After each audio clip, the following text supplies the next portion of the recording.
7h, 9h. Europe 1 matin. Europe 1, 7h12. Dimitri Pavlenko, vous recevez maintenant le pédopsychiatre Maurice Berger. Bonjour Maurice Berger. Bonjour Monsieur Pavlenko. Bienvenue sur Europe 1. Vous êtes médecin, pédopsychiatre, psychiatre d'adultes également, mais vous êtes surtout un spécialiste internationalement reconnu de la violence chez les enfants. Votre œuvre, et en particulier votre dernier ouvrage intitulé « Sur la violence gratuite en France », paru chez L'Artilleur, entre en résonance avec l'actualité récente des émeutes. On a en effet, Maurice Berger, tous été frappés par la jeunesse des participants, leur comportement violent et destructeur. On essaye de comprendre comment on en est arrivé là. Et je vous remercie de nous y aider sur Europe 1 ce matin, Maurice Berger. Est-ce que vous pensez d'abord, comparativement à ce qu'on a pu connaître par le passé, parce que les émeutes en France, en réalité, c'est endémique, et il y avait cet événement précurseur de 2005, est-ce que vous pensez qu'un cap a été franchi cette fois-ci ? Oui, tout à fait. Tout à fait, c'est-à-dire que cette dimension de jubilation, je dirais de jubilation orgiaque collective dans la destruction, aveugle, surtout sur les commerces, sur les bâtiments publics, on ne l'avait pas connu. C'est-à-dire que ça s'est très vite déconnecté du meurtre de Naël, et il ne restait plus que le plaisir de détruire, et je dirais même d'attaquer notre société. C'était pas du tout tourné autour de, comme en 2005, autour de l'exclusion, de choses comme ça. Et ce qui est particulièrement angoissant, disons-le, c'est qu'on sait maintenant que ça va se reproduire. C'est-à-dire que notre société, une société qui construit, on a un plaisir collectif à construire des bâtiments, des médiathèques, voilà, des choses comme ça. Et maintenant, on va probablement reconstruire, mais on sait que ça va être redétruit. Donc là, vraiment, un cap a été franchi.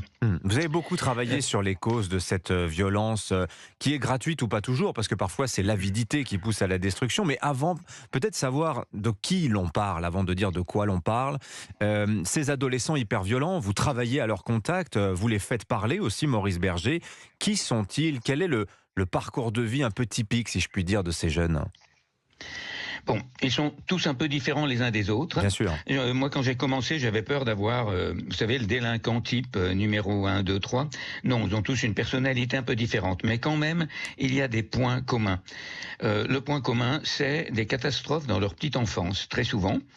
Ça peut être, moi j'ai eu jusqu'à 80% dans certaines promotions de mineurs qui avaient été exposés à des scènes de violence conjugale dans la toute petite enfance. Donc évidemment, il y a là le facteur immigration, parce que ça se produit beaucoup plus dans les cultures où il y a une inégalité homme-femme. Bon, il y a d'autres éléments d'immigration aussi. Ils ont souvent été négligés, on n'a jamais joué avec eux. Je vais vous dire, le traitement de la violence, ça serait d'abord de jouer avec un enfant tout petit, dès tout petit, et qu'il apprenne le faire semblant. Au lieu de taper pour de vrai, il transforme ça en jeu et en faire semblant. Ce sont aussi des mineurs, alors ça c'est important, qui n'ont eu pratiquement aucune limite éducative. C'était soit des limites excessives, c'est-à-dire des coups, soit une permissivité absolument totale. C'est pour ça que je suis très réticent avec le terme de décivilisation.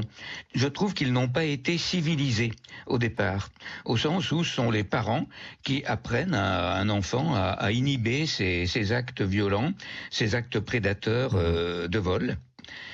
Je dirais encore qu'ils ont très peu de capacité d'imagination. Oui. C'est-à-dire que leurs principaux plaisirs, ce sont détruire, voilà, je m'ennuie. Un jeune qui me dit je m'ennuyais, alors j'ai mis le feu à un entrepôt de quand même 1 700 000 €. Oui. C'est ça que vous voulez dire quand vous dites... Jouer au jeu du gendarme et au voleur. Oui.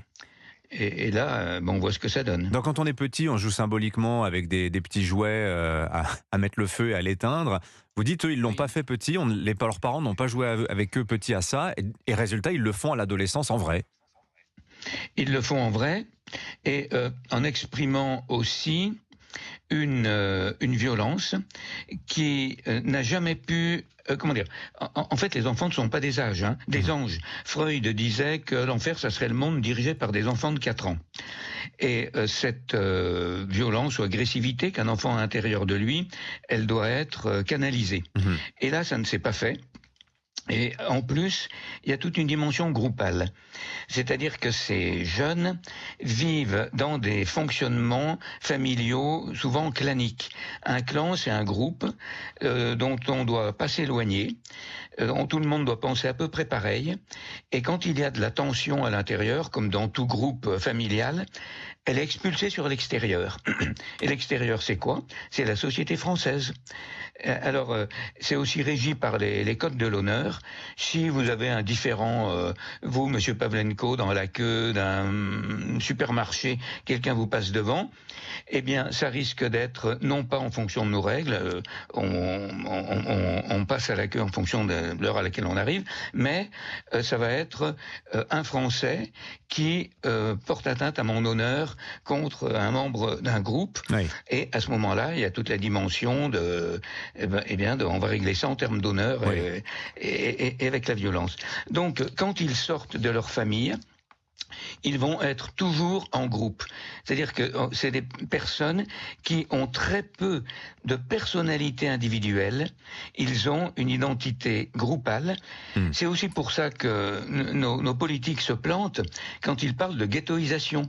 La ghettoisation est auto-sécrétée. Ce sont des personnes qui ont besoin de rester tout le temps ensemble. Oui, le ghetto, c'est le clan, c'est le cocon protecteur qu'il faut protéger et qu'on Oui. convoque quand on a une altercation. Vous avez une expression, Maurice Berger, vous dites ces jeunes, ils n'ont pas la loi dans la tête.